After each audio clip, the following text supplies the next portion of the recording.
İnsanları hayvanlardan ayıran özelliklerden bahsederken hep şöyle söyleriz. İnsanlar iyi ve kötüyü birbirinden ayırt edebilir. Aslında bu çok şey ifade ediyor. Ancak her ne kadar iyi ve kötü kavramları zaten birer insan icadı olsa da bu gerçek üzerinde fazla durmayacağım. Bugün başka bir insan icadı üzerine konuşacağız. Daha somut bir icat.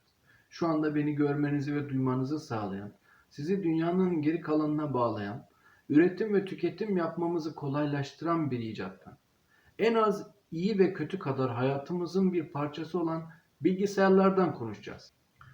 Bugünün konusuna ağır ağır ve sindire sindire girmek istiyorum. Çünkü bugünün konusu ağır bir konu. Özellikle bilgisayar ile ortalamaya göre daha fazla vakit geçiren veya vakit geçirmek zorunda olan kişiler için daha önemli olduğunu düşündüğüm bir konu. Zamanına ve emeğine önem veren, bilgisayarını kullanırken krizi geçirme ihtimali olan ve bunun gerçekleşmesini istemeyen insanlar için. Verimliliği önemseyen ve değişimden korkmak bir yana kucaklayabilen insanlar için. Yoksa bilgisayarı çökmüş, mavi ekran hatası almış, veriler silinip gitmiş, bilgisayar yavaş, bilgisayar açılmıyor, bilgisayarı patlatmışlar, veriler uzaktaki bilinmeyen bir bilgisayarda kopyalanmış duruyor, şantaj yapılmak üzere. Bunları çok da dert etmeyen insanlar için bugünün konusu çok da önemli değil. Bunu baştan söyleyeyim. Bunları önemseyenler izlemeye devam edin. Ama dediğim gibi sindire sindire gitmek istiyorum. Videonun amacına ulaşması için lütfen atlaya atlaya gitmeyin. Bu seride eski dizüstü bilgisayarlarınızı nasıl eski işlevine kavuşturacağımızdan bahsedeceğiz. Eline ilk defa tornavida alan bir insana anlatır gibi anlatacağım her şeyi. Performans arttırmak, eski parçaları değiştirmek, belki de biraz küçük tamirat işleri üzerine duracağız. Ancak bu bölümde elimize tornavidayı alıp laptop bilgisayarın içine açmadan önce yazılımsal olarak yapabileceğimiz bir şeyin üzerinde durmak istiyorum. Bilgisayarımıza yükleyebileceğimiz performans artırıcı ek araçlardan söz etmiyorum. Hayır. Kökten bir değişiklikten bahsedeceğim. Ne de olsa bu bir devrim niteliğinde olmayacaksa onca çabaya girişmeye gerek var mı? Bu arada bunu neden yaptığımın nedenleri arasında malum ekonomik durum ve giderek azalan alım gücümüz var. Fiyatlardan bahsetmek bile istemiyorum çünkü bu videoyu izlediğinizde fiyatlar belki de 2 katına çıkmış olacak. O yüzden zamansızlığını korusun bu video. Girişte bahsettiğim ifadeye tekrar dönmek ve bu ifadeyi biraz rafine etmek istiyorum devam etmeden önce. İnsanlar iyi ve kötüyü, doğru ve yanlışı birbirinden ayırt edebilir ifadesi temelde insanlar için seçim yapabilir demektir. İnsanlar seçer. Biraz açarsak, özellikle vahşi hayvanlar milyonlarca yıldır atalarının deneyimlerini ve birikimlerini kendilerine genetik aktarımla sağladığı genetik hafızaya göre hareket eder. Yani hangi duruma nasıl tepki verecekleri iyi bir gözlemci tarafından tahmin edilebilir. Bu özellik vahşi hayvanların değişmeyen ortamlarda değişmeyen çözümler kullanarak milyonlarca yıldır hayatta kalmalarını yani devamlılıklarını sağlamıştır. İnsan ile ya da insan kaynaklı çevresel değişikliklerle doğrudan ya da dolaylı olarak temas halinde olan bazı talihsiz canlı türlerine saymıyorum. Özetle hayvanlar ataları nasıl hayatta kaldılar ve çoğaldılarsa aynılarını yaparak aynı sonuçlar almak suretiyle biraz garantici ve kısa yolcu bir tutum sergilerler. Öte yandan insanlar sürekli kendi elleriyle değiştirdikleri çevrelerinde yaşarken daha karmaşık bir karar verme sürecinden geçerler. Sürekli değişen çevreleri hayvanların kullandığı garantici yöntemlerini kullanmalarına müsaade etmez. Biz insanların karşılaştığımız durumların çoğuyla hiçbir atamız daha önce karşılaşmamıştır. Bizler yaşantımız gereği seçenekler üzerinde düşünür, soyut düşünce kabiliyetimiz sayesinde her bir seçimin sonucunu kafamızda simüle eder ve olası sonuçları ve olası kazanım zarar terazisinde tartar ve ona göre seçim yaparız. Tabii ki bazen duygusal ve hormonal faktörler devreye girip bizi zararın ağır bastığı ve esasen yanlış olan seçimlere yönlendirdiği de çok olur. Ama olsun. O da bir insan özelliğidir diyor ve onları da kucaklıyor. Devam ediyoruz. Konuya dönecek olursak seçim yapmanın ön şartı seçeneklerdir. Ancak birden fazla seçeneğiniz varsa seçim yapabilirsiniz. Peki ya yoksa?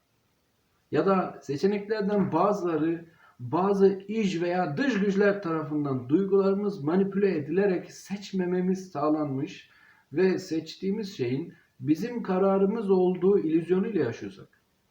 Bunu nasıl anlayacağız? İnsan olmanın getirdiği bazı beceriler sayesinde. İşte bugün tam da bu meselenin bilgisayarlarla ilgili olan kısmından bahsedeceğiz. İşletim sistemlerinden. İşletim sistemi nedir? Bu soruya kısaca cevap vermek gerekirse bilgisayarınız ile sizin aranızdaki tercümandır derim. Peki bu ne demek? Bilgisayarlar makine dilini kullanırlar. Ve biz insanlar doğal olarak insan dilini kullanırız. Dolayısıyla hem bizim dilimizden anlayan hem de makine dilinden anlayan bizim girdilerimizi bilgisayara iletip bilgisayarın tepkilerini çıktı olarak bize sunan tercümanlara ihtiyacımız vardır. Bu tercümanlar sayesinde bir bilgisayar üzerinde metin belgesi oluşturup düzenleyebilir, internette gezinebilir, bilgisayarda oyun oynayabilir, YouTube üzerinde videolar izleyebilir. Kısacası aklımıza gelen bilgisayar üzerinde yapılabilecek her şeyi yapabiliriz. Bilgisayarlar onlar sayesinde işlevsellik kazanır. Yüklediğimiz uygulamaları da aslında bu tercümanlara yükleriz. Şimdi gelelim seçeneklere. Kaç seçeneğiniz var sizce? İyi bir tercümana ihtiyacınız var ki iletişim güçlü olsun. Sizin dilinizi ve ne istediğinizi çok iyi anlayan ve isteklerinizi eksiksiz bir şekilde bilgisayarınıza ileten ve bilgisayarın çıktılarını eksiksiz ve şeffaf şekilde size yansıtan bir tercüman gerekli. Kaç seçenek geliyor aklınıza? Ama bir saniye. Siz hiç bu konuda seçim yapmak zorunda kalmadınız ki. Bilgisayarınızda bir tercüman yüklüydü zaten. Değil miydi? Seçenek aslında çok fazla ama 2 ya da hadi diyelim 5 taneden daha fazla seçenek sayamamanızın sorumlusu büyük oranda siz değilsiniz. Seçenekler konusunda ya manipüle edildiniz ya da öğrenme çağında aldığınız resmi eğitim birçok konuda yetersiz olduğu gibi teknoloji ve bilişim anlamında da yetersizdi. Ya da öğretmeniniz maalesef konuya pek hakim değildi ya da ilgisini çeken bir konu olmadığı için vıt diye geçti konuyu. Bu konu beni çok rahatsız ediyor. Kurgusal karakter Andrew Ryan'ın da dediği gibi "A man chooses, a slave obeys." Yani insan seçim yapar, köle ise itaat eder. Kendi tecrübeme dayalı olarak konu ne zaman bu herkesin kullandığı ve Türkiye'de genelde kaçak olarak kullandığı malum işletim sistemi dışında başka bir işletim sistemi türevi olan GNU Linux'e gelse karşılaştığım algının istisnasız tamamının yanlış olduğu gerçeği üzerinde durmadan edemeyeceğim. Bunun sebebi bu insanlar biraz bir şeyler bildiklerini sansalar da aslında konu hakkında çok şey bilmiyorlar ve bu beni rahatsız ediyor. Onlar değil aslında. Onların etki alanındaki insan sayısı beni rahatsız ediyor. Bu videoyu yapma sebebim de biraz da o tip insanlar. Şimdi size en azından kendi zevkinize göre bir GNU Linux türevi seçip en azından eski bilgisayarınızda denemeniz için 14 sebep sayıp bunları kanıtlayacağım. Ve videonun sonunda bu deneme sürecini bilgisayarınızda herhangi bir kalıcı değişiklik yapmadan nasıl kolayca yapacağınızı herkesin anlayacağı ve gerçekleştirebileceği şekilde anlatacağım. Evet, önce sebeplerimize gelelim. 1. GNU Linux hızlıdır. Artık Linux diyeceğim. Sistem kaynaklarını verimli kullanır. Paranızla satın aldığınız donanımınız ne güdüğü belirsiz işlemler tarafından harcanmaz, meşgul edilmez. 2. Kullanımı kolaydır. Programcı, hacker ya da bilgisayardan çok iyi anlayan birisi olmanıza gerek yoktur. Deneysel işler yapmak yerine yeni kullanıcılar için verilen tavsiyeleri dinleyerek bir seçim yaptıysanız sorun yaşamazsınız. 3. Esnektir. Kişiselleştirilebilir. İşletim sisteminizin nasıl görüneceği ve nasıl işleyeceğini siz belirlersiniz. İstediğiniz gibi değiştirebilir, istediğiniz hale getirebilirsiniz. 4. Seçenek sunar. Şu anda aktif olarak kullanılan ve güncellenen 15 farklı masaüstü ortamından istediğinizi seçebilirsiniz. Her biri farklı bir kullanım ve görünüş tarzı konusunda birbirinden farklı güçlü yönlere sahiptir. İsterseniz birden fazla masaüstü ortamını bilgisayarınıza kurup açılışta hangisini istediğinizi seçebilirsiniz. Tavsiye edilmez ama mümkündür. Örnek vermek gerekirse KDE, Unity, Xface, LXDE, Enlightenment. 5. Görüntüsü muhteşemdir. Sizin seçtiğiniz ve zevkinize göre seçip şekillendirdiğiniz, elinizin değdiği her şey en güzelidir. Dokunmanıza müsaade etmeyen, kişiselleştirmeye izin vermeyen sistemler utansın. 6. Şeffaftır. Açık kaynaklı olması sayesinde hangi programın an be an ne iş yaptığı bellidir. Gizli kapaklı işler dönmez. Sizin hakkınızda veri toplanmaz. 7. Güvenlidir. Arka kapılar açık bırakılmamıştır. Yazılım kaynakları dijital imza ile imzalıdır ve açık rızanız olmadan bu imzaları taşımayan kaynaklardan sisteminize yazılım kuramazsınız. 8. Güncelleme yapmaya sizi zorlamaz. Ne zaman hazır ya da güvenliksiz hissederseniz güncellemeleri o zaman yapabilirsiniz. 9. Ücretsizdir. Özgür yazılım felsefesi takip edilerek insanlık yararını üretilir ve sınırsız şekilde hiçbir kaynak tüketmeden çoğaltılıp anında milyonlara dağıtılabilecek kodlar yani sistemler için para ödeme zorunluluğuna karşı bir felsefe benimser. Tabii ki bağışlar her zaman kabul edilir. 10. Donanımınız sistem çekirdeği yani Linux kernel tarafından tanınır ve gerekli sürücü yazılımı sistem kurulumunda, sistem açılışında ya da anında yüklenir veya aktifleştirilir. 11. Stabil yani kararlıdır. Sıradan bir işlem yaparken mavi ekran hatası almazsınız. Bilgisayarınız donmaz, durduk yerde yeniden başlamaz ya da kapanmaz. Şov her zaman devam eder. Ne olursa olsun. 12. Mevcut işletim sisteminizde yaptığınız her şey ve hatta daha fazlasını yapmanıza olanak tanır. Sadece alıştığınız biçimde ve alıştığınız kadar yavaş şekilde değil. 13. Eski bilgisayarlar için ilaç gibidir. Eğer donanımsal bir arızanız yoksa yani sadece eski bilgisayarlardan beklediğimiz derecede yavaşlık dışında bir sorununuz yoksa hiçbir değişiklik yapmadan eski dizüstü veya masaüstü bilgisayarınızı işlevsel ve kullanılır hale getirebilmenize olanak tanıyabilir. Bu yıl çıkan bir Linux türevini bilgisayarınıza sorunsuz şekilde kurabilir, kullanabilir ve güncelleme almaya yıllarca devam edebilirsiniz. Hard diskiniz arızalı veya yüklü sisteminiz açılmıyorsa bile birazdan anlatacağım deneme sürecini bilgisayarınızda gerçekleştirebilirsiniz. 14. Oyuncular için ilaç gibidir. Valve şirketinin yaptığı yatırımlar sayesinde Linux üzerinde malum işletim sistemleri için geliştirilen oyunların büyük çoğunluğunu performans düşüğü yaşamadan oynayabilirsiniz. Bazı oyuncular oyunlarının daha performanslı çalıştıklarını da raporluyorlar.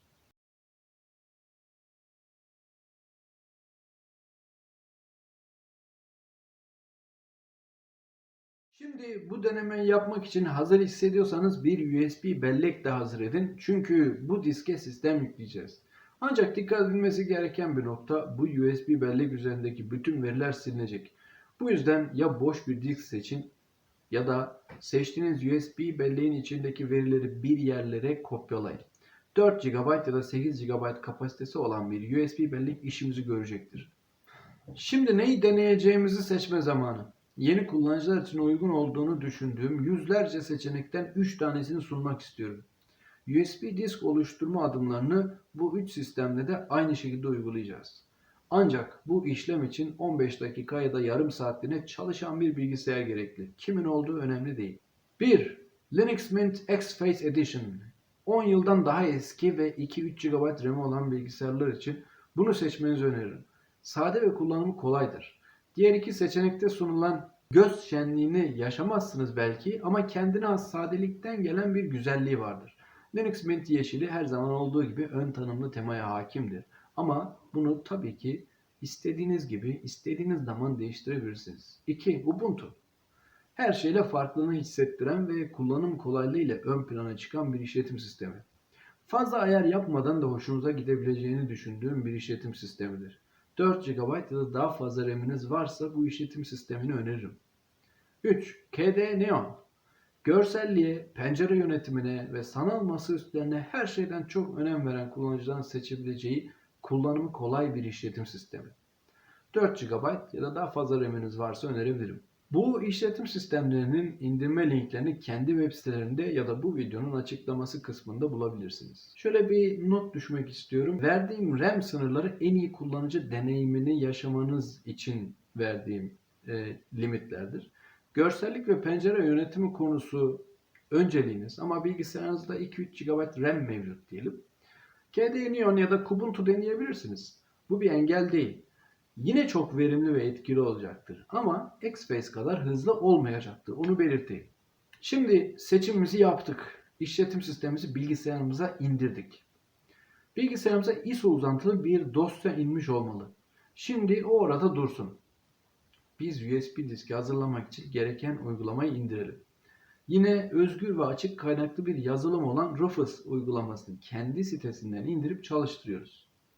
Bu uygulamanın yaptığı şey live olarak bir işletim sistemini bir USB diske kopyalamaktır. Yani bu uygulama sayesinde oluşturduğumuz diski bilgisayarınıza takıp bilgisayarınızı yeniden başlattığınızda bilgisayarınız USB diske kopyaladığınız o sistemle açılır. Hangisini kopyaladıysanız.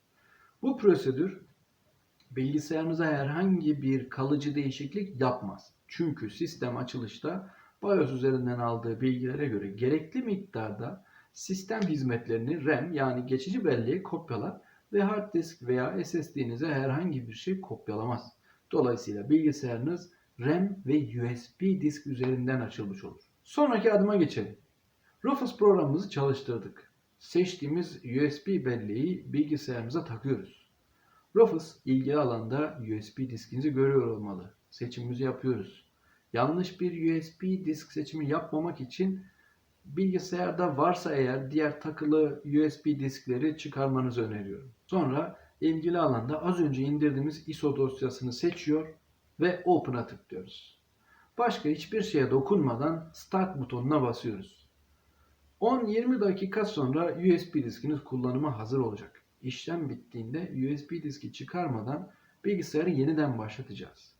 Ve ekran gelir gelmez BIOS'a girip USB'den başlatma seçeneği aktif değilse onu aktifleştireceğiz. BIOS'a nasıl girileceğini önceki videomda anlatmıştım. İlgili seçeneği boot sekmesi altında Boot Priority Order seçeneğine girerek görebilirsiniz. Burada birkaç maddeden oluşan bir liste karşımıza çıkacak. Bu listede F5, F6 tuşlarını kullanarak USB bellek seçeneğini en üste taşıyoruz. F5, F6 işe yaramıyorsa mevcut BIOS arayüzüne hangi tuşlarla değişiklik yapılacağı verilmiştir. Onları kullanalım. Bu yaptığımız değişikliğin bu şekilde kalmasında bir sakınca yoktur. İşlem tamamlandı. Save and Exit diyerek BIOS'tan çıkıyoruz ve büyünün gerçekleşmesini seyrediyoruz. Sistemimizin açılması bilgisayarınızın performansına bağlı olarak 1 ya da 2 dakika ya da daha sürebilir. Sisteminiz açıldıktan sonra üzerinde istediğiniz değişikliği yapabilir, program yükleyebilir, pencere dekorasyonunu, temayı vesaire değiştirebilir. Hangi yazılımların yüklenebilir olduğuna bakıp kurup deneyebilir. Donanım testi yapabilirsiniz. Hayal gücünüzü kullanın. Karıştırın, çekinmeyin. Her zaman yaptığınız işleri deneyin. Performansı hoşunuza gidiyor mu? Donanımınızı bu kadar kısa sürede kullanılabilir kılması hoşunuza gitti mi? Dosyalarınızı açma hızı nasıl? Görünüşü nasıl? Bunları değerlendirin. Dilediğiniz kadar kendi bilgisayarınızı test edin. Ancak unutmamanız gereken bir nokta şu. Yaptığınız bütün değişiklikler sistem kapandığında ya da yeniden başladığında silinecektir. Çünkü live sistemlerin olayı budur. Kendilerini RAM'e yani geçici belleğe kopyalarlar. Geçici belleğin olayı da geçici olmasıdır. Performans artışı tecrübe etmenizin bir sebebi de budur diyebilirim. Çünkü RAM'ler çok hızlı veri transferine sebep olur. Hard disklerinden çok daha hızlı. Ancak yine de hard diskinize yüklemeyi tercih ettiğiniz takdirde yine şu anki yaşadığınızdan çok farklı bir performans görmeyeceksiniz. Bu süreçte size keyifli testler diliyorum. Bu testi tamamlamak size bazı fikirler vermiş olmalı. 1. Bu bilgisayar bu sistemle olduğu gibi çalışsın mı? 2. Bu bilgisayara RAM, SSD ve işlemci gibi bazı donanım yükseltmeleri yapmaya değer mi? Eğer ikinci soruya cevabınız evetse bu seride yayınlayacağım diğer videoları takip etmenizi öneriyorum. Eğer birinci soruya cevabınız evetse yumuşak ve pürüzsüz bir geçiş için Linux işletim sistemleri ile ilgili nasıl yapılır serisini takip etmenizi öneriyorum. Geçiş yapanlar için kendinizi yalnız ve terk edilmiş hissetmeyin diye sizin için videolar çekiyor olacağım. Etrafımdaki insanlar beni genelde bilgisayardan anlayan kişi kategorisine yerleştirir ve bilgisayarlarında bir problem yaşadıklarında ilk beni ararlar. Bense bu insanlara ne zaman Linux kullansalar bu yaşadıkları sorunların hiçbirini yaşamayacaklarını anlatmaya çalışsam karşılaştığım tepki sen komisyon mu alıyorsun Linux'tan? Sana para mı ödüyorlar? Vesaire gibi anlamsız sorular sorarlar. Her zaman söylediğim şeyi yine söyleyeceğim. Bu benim maalesef meslek hastalığım. Bildiklerimi aktararak istendik ve kalıcı ve olumlu davranış değişikliği sağlamaya çalışmak. Hayır bu işten para kazanmıyorum. Benim motivasyonum anlattıklarımın dinlenmesi ve sonuçların olumlu olduğunu görmek. Bu kadar. Mesleğimin karşılığı da para değil. Hiçbir zaman da olmadı. Bu kanalda sonraki videolarımızda Linux sistemlerle ilgili nasıl yapılır videoları ve eski dizüstü bilgisayarları canlandırmak için son kullanıcının yapabileceği donanımsal iyileştirmeler göreceksiniz. Eski dizüstü bilgisayarlar canavar gibi olacak kısacası. Bu tür içerikler hoşunuza gidiyorsa kanala abone olmayı düşünebilirsiniz. Sorularınızı ve tavsiyelerinizi yorum olarak yazabilirsiniz. Çok spesifik olduğunu düşündüğünüz istek ve videolarınız varsa onları da benimle paylaşmaktan lütfen çekinmeyin arkadaşlar. Kendinize iyi bakın. Görüşmek üzere.